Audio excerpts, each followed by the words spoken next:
Hello, welcome to this week's Reformer Fact Checker. This week, our personality is John Calvin.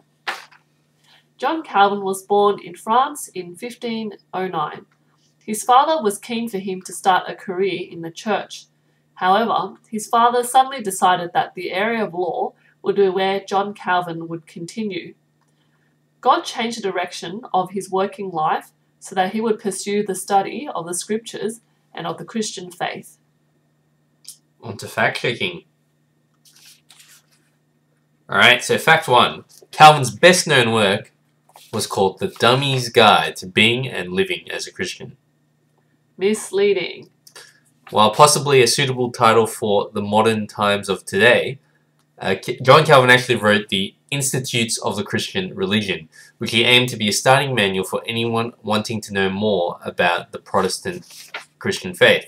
And it is still the standard work of systematic theology, that is, understanding how the teachings of the Bible apply to all different areas of life, almost 500 years later.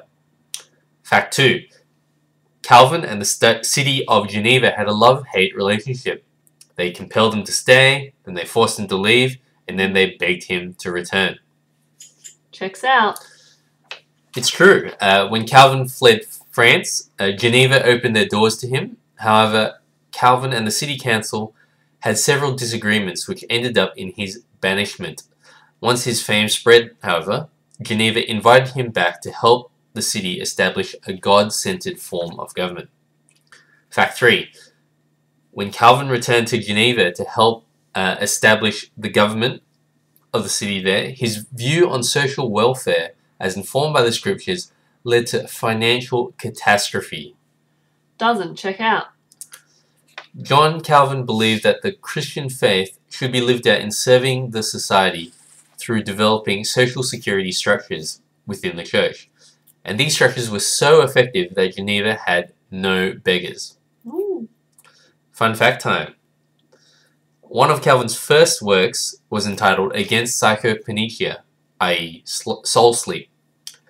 Calvin used scripture to argue against the Anabaptist idea that the soul is inactive and not conscious and almost non-existent between death and when Jesus returns.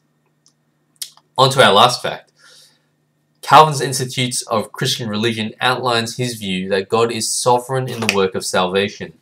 It is only by God's initiative that people can even have faith.